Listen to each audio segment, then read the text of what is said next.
ISF welcome, welcome, welcome. ISF স্বাগতম, স্বাগতম, স্বাগতম. ISF স্বাগতম, স্বাগতম. যার মেধা ছিল, যার চাকরি চুরি গিয়েছে, যার চাকরি বাতিল হয়েছে, তার হয়ে আমি কথা বলবো না। এই জন্য যদি আমাকে কালো পতাকা, সবুজ পতাকা, রঙিন পতাকা, যা পতাকাই দেখা গেল 100 বার দেখা গেল অস্তিত্বের দিকে, যারা ন্যায় ভাবে বৈধ পন্থা অবলম্বন করে চাকরি পেয়েছে তাদের হয়ে গলা ফাটাবো। এই গলা ফাটানোর জন্যই তো আমাকে জেলে দিয়েছে। তো 100 বার যদি আমাকে জেলে দেয়, আমি ন্যায় কথা বলে যাব, জেলটা আমি তুচ্ছ মনে করবো, ন্যায়টা বলাটি আমার কাছে প্রাধান্য। লাল চোখ উপেক্ষা করে আজকের এই জনসভায় আপনারা উপস্থিতি হতে পেরেছেন, এর জন্য আমি ব্যক্তিগতভাবে এবং দলের পক্ষ থেকে আপনাদেরকে সংগ্রামী অভিনন্দন। যত বাধা আসবে তত আইএসএফ বেড়ে চলবে। কোন রকমের লাল চোখ, কোন রকমের রক্তচক্ষু, কোন রকমের হুমকি ধমকি আইএসএফ বরদাস্ত করবে না। সেটাই আপনারা আবার প্রমাণ করে দেখিয়েছেন। আপনারা জানেন 2021 সালে ইন্ডিয়ান সেকুলার ফ্রন্ট আইএসএফ এর জন্মলগ্ন থেকে এই তৃণমূল কংগ্রেস প্রথম দিন থেকে ডে 1 থেকে তারা চ্যালেঞ্জ নিয়েছিল আইএসএফ কে বাংলার মাটিতে আমরা উঠতে দেব না। চারা গাছ তৈরি হয়েছে, সেই চারা গাছকে অঙ্গুরে বিনাশ করে দেব। কিন্তু বিধায়ক নওশাদ সিদ্দিকী এ ঝুঁকনে वाला नहीं। ISF welcome, welcome, welcome. ISF স্বাগতম, স্বাগতম, স্বাগতম. ISF স্বাগতম, স্বাগতম, স্বাগতম. ISF welcome, welcome, welcome. খানাকুলের ISF কর্মীদেরকে welcome, welcome, welcome. বিভিন্ন রাজনৈতিক দল থেকে ISF এর যোগদানকে স্বাগতম, স্বাগতম, স্বাগতম, স্বাগতম, স্বাগতম, স্বাগতম, স্বাগতম. ISF স্বাগতম, বঙ্গে সব পুলিশ প্রশাসন দলদাসে পরিণত হয়ে গেছে, তাদেরকে নিন্দা ধিক্কার জানাই। শুধু বলে দিতে চাই, যারা আজও দলদাসে পরিণত হয়ে কাজ করছে তেনাদের উদ্দেশ্যে একটা কথাই বলে দিতে চাই, মনে রাখবেন থানাটাই আপনারা আটকে রাখতে পারবেন, কোর্টে কিন্তু পারবেন না। খোঁজ নিয়ে দেখুন, ওই ধনাশালার আইসিকে আজও আমরা হাইকোর্টে ছুট কাটাচ্ছি, তাকে বারবার হাজিরা দিয়া করাচ্ছি। মনে রাখবেন এটা আইএসএফ নিরপেক্ষতার সাথে কাজ করবেন। তৃণমূলের পয়সায় আপনাদের আপনারা মাইনাটা পান না। মনে রাখবেন আইএসএফ এবং যে কোনো রাজনৈতিক দল এক কথায় বাংলার আপামর জনগণের ট্যাক্সের পয়সায় আপনাদের প্রত্যেক মাসে পয়সাটা দেওয়া হয়, তনখা দেওয়া হয়। অতএব আপনারা যদি মনে করেন যে তৃণমূলের দালালি করবেন, তাহলে মনে করে দিতে চাই 26 সাল বেশি দূরে নয়। 26 সালে আপনাদের সাথে চোখে চোখ রেখে কথা যেমন আমরা তৃণমূলের সাথে বলছি, আইনি ভাবে আপনাদেরকেও কোর্টে নিয়ে যাব। তার সাথে সাথে আপনারা খোঁজ নিয়ে দেখুন বীরভূম জেলায় আইসিকে কিভাবে অনুব্রত মণ্ডল গালাগালি করলো, আর সেই দলের হয়ে আপনারা চাটুয়াগিরি যারা করছেন, আপনাদেরকে শুধু একটুখানি ভাববার জন্য বলবো, অনুরোধ করবো আপনারা একটুখানি ভাবুন।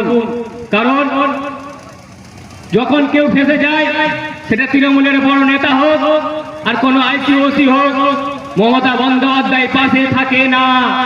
তাই আপনাদেরকে অনুরোধ করবো আপনারা নিরপেক্ষতার সাথে কাজ করুন। কারণ আমরা বারবার যখন প্রোগ্রাম নিই এই খানাকুলের মাটিতে, আমাদেরকে অনেক রকম হেনস্থা দেখানো হয়। অমুকের প্রোগ্রাম আছে, তমুকের প্রোগ্রাম আছে, পারমিশন দিতে পারবো না। কেন? আইএসএফ একটা রাজনৈতিক দল, সংবিধানকে সামনে রেখে আমরা রাজনীতিটা করে আসছি। দীর্ঘদিন লড়াই আন্দোলন করে আমরা এই জায়গায় উঠে এসেছি। অতএব যদি মনে করেন তৃণমূলকে পারমিশন দিবেন, অন্যান্য রাজনৈতিক দলকে পারমিশন দিবেন, কোন হেনস্থা করবেন না। আইএসএফ এর বেলায় যত হেনস্থা, তাহলে বলি 60 বছর আপনাদেরকেও চাকরিটা করতে হবে। যেদিন সময় আসবে সেদিন গণতান্ত্রিক পদ্ধতিতে হিসেবটা আপনাদের সাথে বুঝা হবে। আর যারা নিরপেক্ষতার সাথে কাজ করছেন তাদেরকে বলি, আপনাদের জন্য আমরা জীবন দিতে রাজি আছি। তৃণমূলের নেতারা যদি আপনাদেরকে চমকায়, আপনাদেরকে ধমকায়, আইএসএফ এর পারমিশন দিবেন না। একবার এই ভাইদের সাথে যোগাযোগ করুন। আরে আমাদের দলের প্রতিষ্ঠাতা আব্বাস সিদ্দিকী বলেছিল যে পুলিশ প্রশাসন নিরপেক্ষতার সাথে কাজ করছে। যারা করেছেন কোন রাজনৈতিক দলে ছিলেন আমি বাদ দিলাম, আইএসএফ এসেছেন, আইএসএফ এর মতো আপনাদেরকে থাকতে হবে। সংবিধানকে হাতে নিয়ে রাজনীতি করতে হবে। সংবিধানের বাইরে যদি গিয়ে রাজনীতিটা করেন, আপনাদের কিছু হলে আপনারা বুঝে নেবেন। আর গ্যারান্টি সহকারে বলে দিয়ে যায়, সংবিধানকে সামনে রেখে রাজনীতি করবেন। তৃণমূলের কোন নেতা, কোন পুলিশ প্রশাসন যদি বিশ্বাস করে, আপনাদের জন্য আমরা সর্বদা সজাগ থাকবো, আপনাদের পাশে থাকবো। জামিন করানোর দায়িত্বটাও আমাদের থাকবে। আমাদের অ্যাডভোকেটকে আমরা সঙ্গে নিয়ে সবসময় ঘুরি। আমাদের অ্যাডভোকেট আসবে কিছুক্ষণের মধ্যে। এসে উপস্থিত হবেন হাইকোর্টের অ্যাডভোকেট, ওনার মুখ থেকে আপনারা কিছু শুনে নেবেন। কিন্তু তার সাথে সাথে বলি, কেউ কেসের ভয় খাবেন না, জামিন হওয়ার টেনশন নেবেন না। 24 ঘন্টার মধ্যে আমাদের খানাকুলের নেতৃত্বরা যারা আছে তাদের হাতে আধার কার্ডের জেরক্সটা দিয়ে দিবেন, আমরা দেখে নেব, আমরা বুঝে নেব, জামিন আমরা করাবো। শুধু সংবিধানকে সামনে রেখে রাজনীতি করবেন, ওরা মারবেন না, তারপরে আমরা বুঝে নেব। আমি বলেছিলাম মুতারাঙ্গা বাজারে দাঁড়িয়ে যে আমার ছেলেদেরকে যদি গায়ে হাত দেওয়া হয়, আমি জেলার নেতৃত্ব হিসাবে চুপ থাকবো না, এই মুতারাঙ্গা বাজার অবরোধ করে দেবো। এই প্রোগ্রামের শেষে যদি আমার ছেলেদের গায়ে হাত পড়ে, এই জায়গাতেও দাঁড়িয়ে বলে গেলাম, একটা ছেলের গায়ে যদি হাত পড়ে, একটা নেতৃত্বর গায়ে যদি হাত পড়ে, বাবু বিদ্যা এসে এখানে দাঁড়িয়ে থাকবে। সেদিন কত মায়ের লাল, কোন মায়ের লাল কত বড় মস্তান হয়েছে, আইনি ভাবে ওই বেটাকে হাইকোর্টে নিয়ে যাবো আমরা।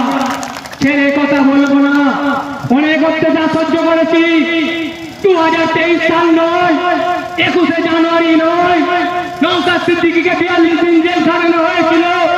আমাদের 82 জন নেতা কর্মীদেরকে জেল খাটানো হয়েছিল। আমি নিজে আহত হয়েছিলাম, পিজি হাসপাতালে ভর্তি ছিলাম। কিন্তু সেদিন চলে গেছে। যদি তৃণমূল কংগ্রেস মনে করে থাকেন এটা 2000 সাল, বলি বন্ধু এটা 2000 সাল নয়, এটা 2025 এবং শেষ 26 আসতে চলেছে। হিসেবটা কিন্তু সেইভাবে গণতান্ত্রিক পদ্ধতিতে বোঝা হবে। আর শুভেন্দু অধিকারী বড় বড় কথা বলে হিন্দু ভাইদের মাতিয়ে থাকতে চাইছে। আমি শুভেন্দু অধিকারীর উদ্দেশ্যে বলতে চাই, আমার হিন্দু মা বোনেদেরকে শুধু এইটুখানি বলবো, আপনারা যারা উপস্থিত আছেন, এই মাইকের আওয়াজ যত দূর অব্দি যাচ্ছে, আপনারা একটিবার এই বাচ্চাটার কথা ভাবুন, এই বাচ্চাটার কথাকে একটিবার বিশ্বাস করুন। এই খানাকুলের মাটিতে যখন বন্যা হয়েছিল, বিজেপির নেতারা রাস্তা দিয়ে গাড়ি নিয়ে গেছে, রাস্তা দিয়ে গাড়ি নিয়ে চলে গেছে, ভেতর দিয়ে আসেনে। খোঁজ নিয়ে দেখুন, আমরা জীবনের রিস্ক নিয়ে নৌকায় করে পাড়ায় পাড়ায় এসেছিলাম, আমাদের ক্ষমতা অনুযায়ী মানুষের পাশে দাঁড়িয়েছিলাম সেদিন জীবনের রিস্ক নিয়ে।